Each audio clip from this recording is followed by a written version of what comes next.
6 months have passed since Avatar Korra and her allies defeated the Equalists and restored peace to Republic City.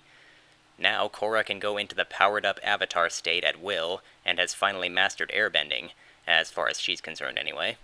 Mako's become a policeman eager to advance to full detective. Bolin is feeling lonely and in need of a new direction in life since Korra and Mako left the Fire Ferrets. Asami's company is about to go under, and she hopes a business deal with the eccentric, unpredictable entrepreneur Varric will save it. And Tenzin's upcoming family vacation involves even more family than planned, with his frustrating brother and sister Bumi and Kaya tagging along. But it turns out things are not so peaceful everywhere. When Korra goes home to the Southern Water Tribe for the Winter Solstice Festival, she finds trouble of the spirit variety brewing. After an attack by a dark spirit that only Unalaq, chief of the Water Tribes and Korra's uncle, was able to stop, and after learning some upsetting things that Tenzin and her parents have been keeping from her, Korra puts her trust in Unalaq alone to be her spiritual mentor and enable her to fulfill her mediating duty as the Avatar.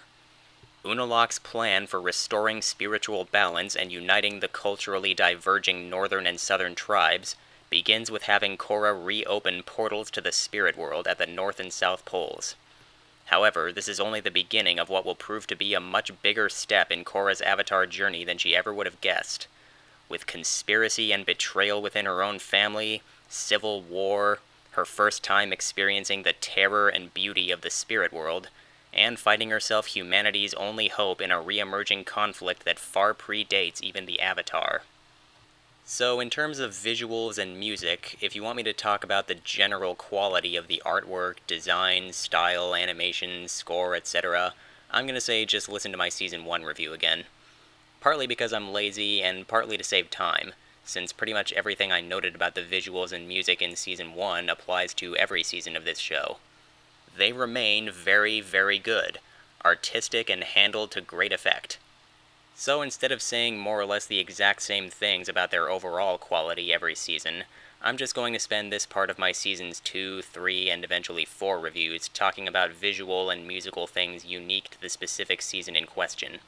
You know, details about them that I found especially interesting.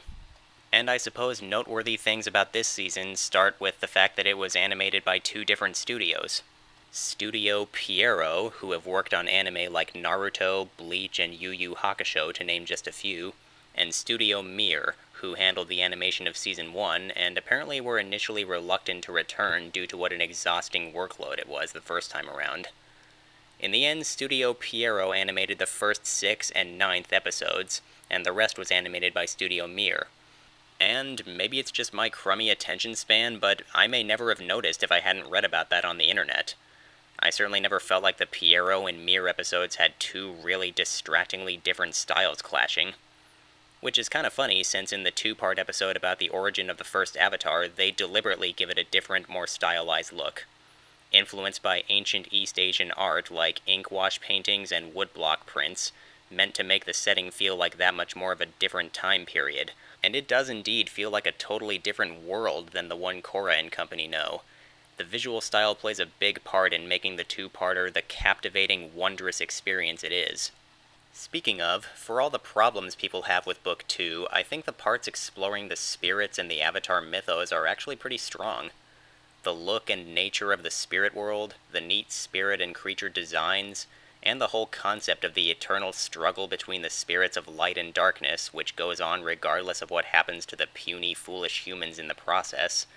This stuff, among other things, does at times give this story a real sense of wonder and scale.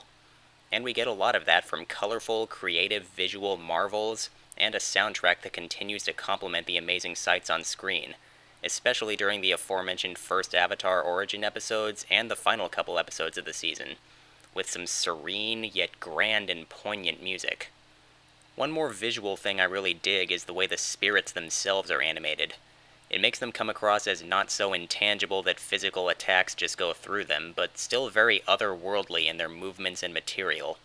You see how physical attacks hinder them and distort their shape, only to quickly reshape, like they're made of some kind of translucent slime. The shapes and colors of a spirit also change depending on the positive or negative energy around them. It's just really cool animation that I think adds a lot. Moving on to the characters, I'm sure you want me to harp on Korra's behavior this season, right? Well, I do have my grievances, but I think I'll be criticizing and defending aspects of her character's handling.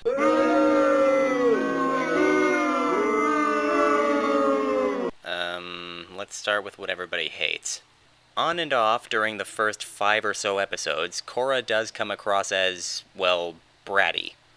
She has this Anakin Skywalker-esque insistence that her mentor and parents are holding her back, displaying a level of impatience and overestimation of herself that I expected her to have outgrown at least a little by this point.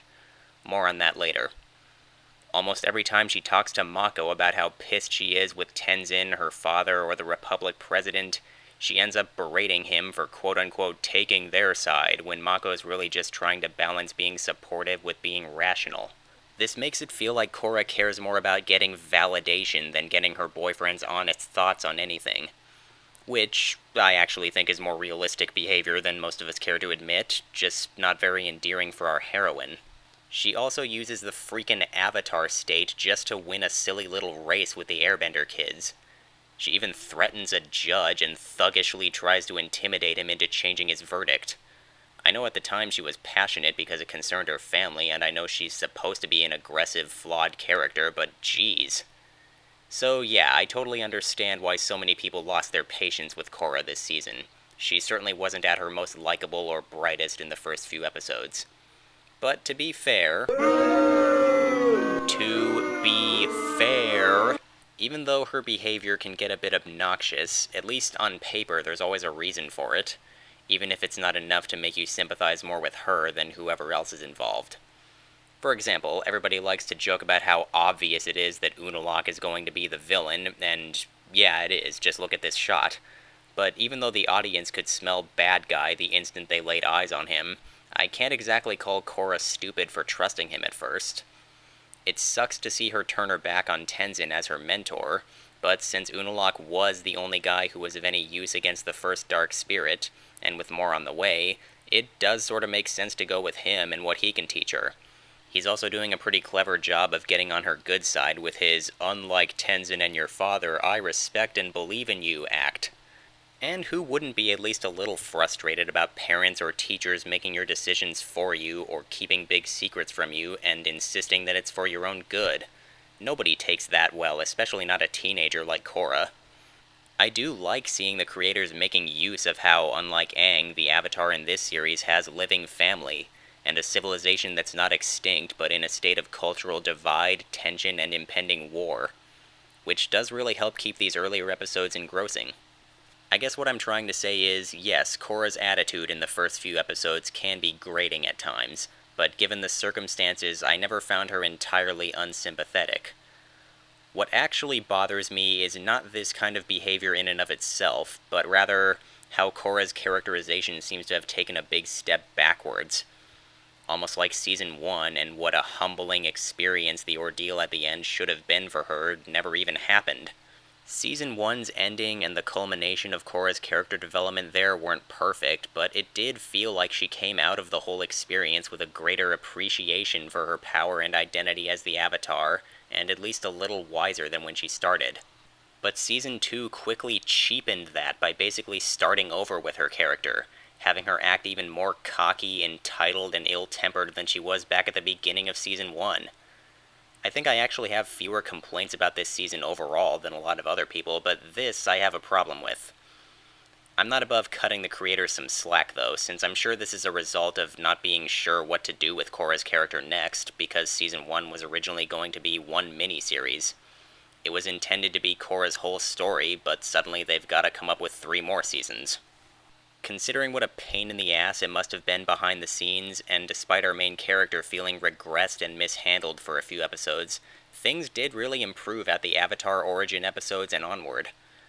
Korra's still a hothead who doesn't always know what she's doing, but she's apologetic, she's more reasonable, and seems genuinely humbled and inspired by Avatar 1's story. It's at this point where Korra's character starts evolving the way I was expecting it to after the finale of Season 1. This season's finale even has a similar situation where Korra's in despair after suffering a heavy loss. And in some ways, I think it's actually done better this time around. with Tenzin's guidance in the matter feeling all the more compelling after having gone through a character arc of his own. And even after Korra bounces back, not everything she lost can be regained, and things don't just return to the status quo. I also love her first time in the spirit world, how it simultaneously fleshes out how the spirit world works, and uses that in clever ways to develop Korra. I really like how these later episodes use the idea of first overcoming yourself and your own false perceptions in order to overcome the challenges in front of you. In the end, Korra's characterization this season has its ups and downs, no doubt about that.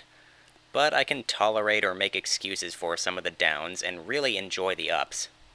Another problem people bring up about Season 2 is that it meanders, with subplots that are relatively removed from the main story with Korra, Unalaq, and the spirit stuff. And that is kind of true. Varric making films to convince the Republic to assist the Southern Water Tribe, Bolin becoming an actor, Mako and Asami trying to find the real culprits of the cultural center bombing.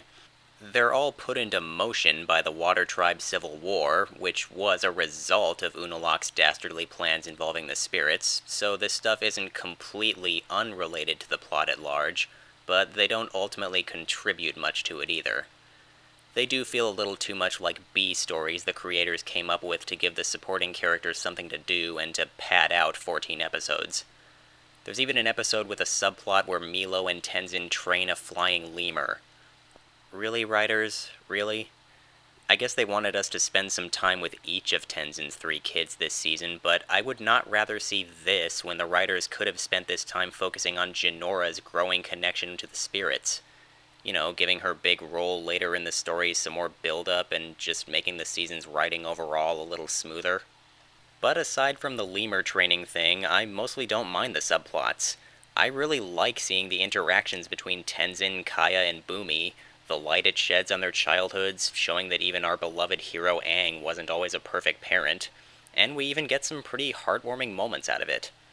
As for the stuff going on in Republic City, Bolin's newfound fame and fortune going to his head is kind of annoying and cliche, and even before that there were moments where he's supposed to be a funny doofus, but to me just comes across as more of a doofus. But there are plenty of moments that are legitimately funny. Hell, the Nuktuk stuff cracks me up. And it is nice to see him get his own big hero moment. While Mako's character overall isn't that much more interesting than in Season 1, I do like seeing him as a cop now, and working tirelessly to solve a case. Though this does come at the expense of Beifong's enjoyability, since she's reduced to the stubborn authority figure who refuses to take the ravings of a rookie seriously, working closely with these 2 incompetent douchebags instead. While I'm still on the subject of Mako, I should probably comment more on his and Korra's relationship. You're gonna think I'm crazy, but part of me really likes the way it was handled. Oh, bite me. Look, I'm not saying I enjoy seeing Korra blow up at Mako, I already talked a little about that. It's just, in a weird way, I like seeing them not working very well as a couple because I feel like it sort of validates my already kind of cynical view of their relationship. 2 teenagers who are attracted to each other and are so ready to have a special someone that they become a couple before they've really even gotten to know each other that well as friends, and eventually it turns out they're not as compatible as they wanted to believe. I think that was a more mature, realistic, interesting way of handling this couple than what a lot of viewers would rather have seen. But anyway, back on topic. I know everything going on in this season isn't exactly woven together like a quilt, but I don't really mind. As long as I'm still enjoying the characters, I'm not likely to feel like my time's being wasted. It may be padding, but I think it's pretty entertaining padding for the most part, helped a great deal by some of the new characters. I love Korra's cousins Desna and Eska. I love how weird and kinda creepy they are. The cold, robotic monotone they always talk with makes almost every line hilariously inhuman sounding. Particularly Eska, who basically enslaves poor dumb Bolin because that's what her idea of having a boyfriend is, and she later becomes his psycho ex for a while. I think it's because it's played mostly for laughs and I'm not supposed to take it as seriously as Korra and Mako that I actually find this relationship more enjoyable, and sometimes cute in a weird way. I also enjoy the lovably boisterous Bumi. who's constantly acting extra daring to compensate for the fact that he's not a bender and telling far-fetched stories about his adventures that Tenzin never buys, but it turns out Bumi is just clever, crazy, and lucky enough that there may be more truth to his stories than anybody thought. And of course, we have the Howard Hughes of the Avatar world, Varric. This guy is delightful. He's kooky, energized, and relentlessly entertaining. He's rich, he's an inventor, a filmmaker, surprisingly devious at times, and he's always saying or doing something funny. I applauded and squeed when he reappeared in Season 3. As for our main villain, Unalaq, well, he's not an exceptionally compelling character, but probably a little more than people give him credit for. His motives, cold detachment from humanity, and genuine belief that what he's doing is what's best for the human and spirit worlds are kind of interesting. And his methods of getting what he wants can be pretty diabolical at times.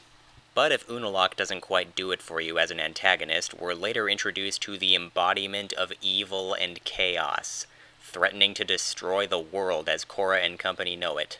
That's admittedly a much simpler character with no real inner workings to speak of, but it's simple in kind of a good way. Very elemental and carrying a lot of gravitas. In addition to all the new characters, the journeys into the spirit world allow for the return of some familiar faces from the original Avatar series. Some very friendly and helpful.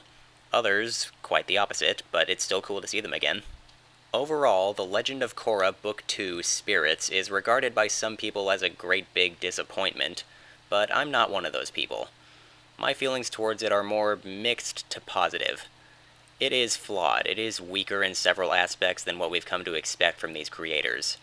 What with our main character spending several episodes apparently having regressed since Season 1 before she finally starts evolving, and with perhaps too much B-story material going on that isn't paced or intertwined as well as it could be.